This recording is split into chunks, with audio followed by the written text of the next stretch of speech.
Hey everyone, it's Ben Hardy here, and in today's video, I'm going to be talking about my predictions for the car market moving forward, considering everything that we have going on.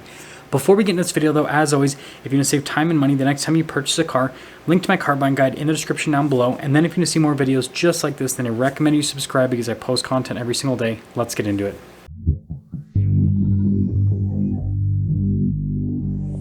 So if you've been following the channel for the last few months, then you know that the car market is doing some very strange stuff in the sales year of 2023. Because first off, the new car market is not in a great place.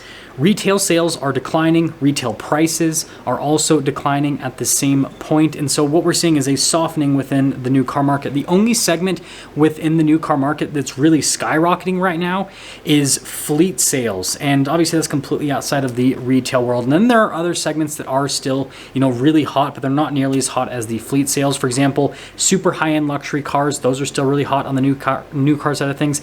And then very affordable cars, so sub $30,000 cars, those are also very hot as well. But the overall new car market has definitely cooled down a massive amount, and it looks like that trend is going to continue throughout the course of 2023 because we're going to get more interest rate increases, and manufacturers still just aren't really incentivizing vehicles all that much. Although prices have come down a little bit, most of those price decreases have come from dealers and not manufacturers. And then on the used car side of things, we're having the complete opposite, right? Used car prices are increasing, demand is continuing to increase, and so we have this situation where one part of the car market is in massive decline. It's getting to that point, and another part of the car market is in massive incline. Right? It's increasing a massive amount, and so there's going to be a point where these two markets are going to meet. And so this is where we talk about my predictions for the car market over the course of the 2023 sales year and potentially into the 2024 sales year. And I guess we'll look back at this video and see how stupid I was or how smart I was with my predictions.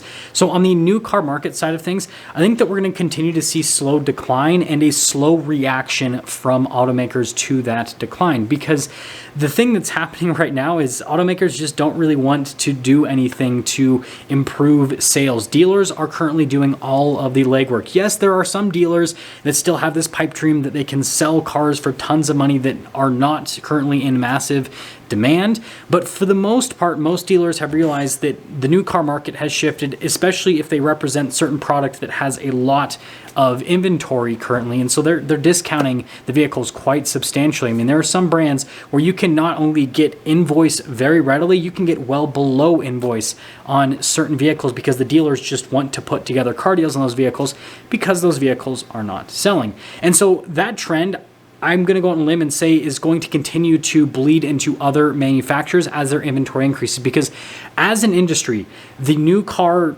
world is starting to see more and more inventory. The brands that are super constrained are starting to become slightly less constrained. I mean, Toyota, for example, is the most constrained brand currently. Their day supply of inventory is like under 30 days.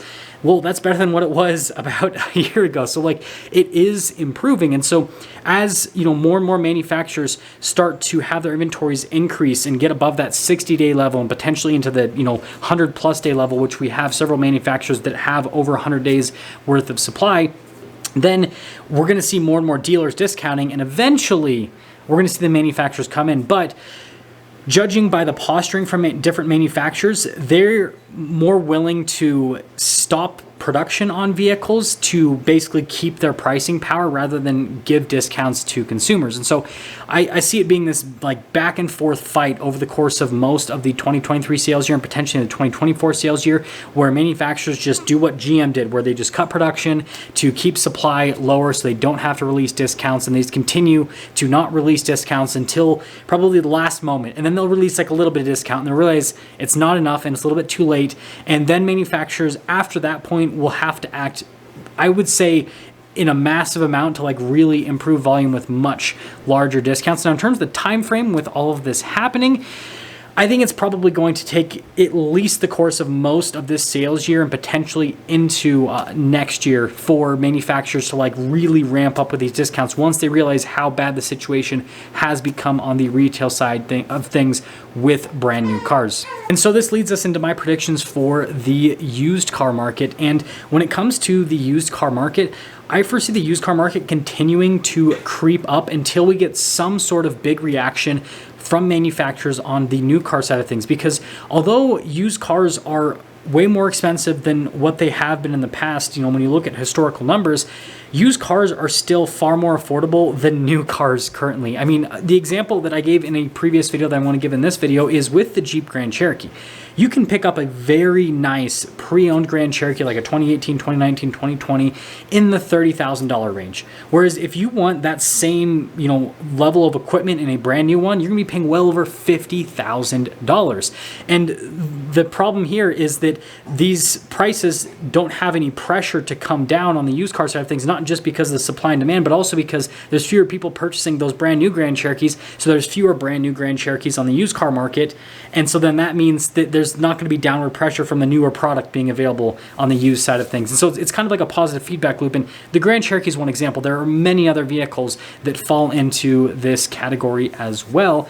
And so with the used car market, it's just going to continue to kind of follow what's happening with the new car market. So until we get massive reaction from manufacturers to really ramp up volume with new car sales, we're going to continue to see this trend of used car values slowly creeping up. I don't think that they're going to get as high as what they were at during the peak of the pandemic, but I think that we're going to get pretty dang close in terms of the pricing on the average used car, and that pricing won't trend downwards again until we have more new vehicles start to flood the new car market, which will pull demand from the used car market, and then have more of those new vehicles that were new but are now used that are getting traded in, that'll then put downward pressure on all the prices. I know that might have been a little bit confusing, but if we just pull everything together, what I am essentially saying is that it's going to take at least the course of the 2023 sales year and potentially into most of 2024 for the market to get out of this weird little situation that we are currently in. And this situation that we are currently in is happening mostly because of where new car pricing is. The pandemic saw the massive rise in used car prices happen because there wasn't any new car availability. Now there is a lot of new car availability, but new car prices are so much higher compared to what they were historically that nobody can afford these new cars anymore. So they're all getting pushed back into the used car market, which is again ramping up those prices. And so it's a similar situation, but it's happening for completely different reasons. So I want you guys to let me know what your predictions are for the market moving forward. Do you think that this is only going to last for a few months? Do you think it's going to be a year, a couple of years? I mean, I've had people tell me that they believe that this whole pricing situation with used cars and with new cars is the new normal. And I've also had people tell me that, oh, it's probably going to be here for 1, 2, maybe 3 years, and then things will start to normalize after that point. I'll see ya.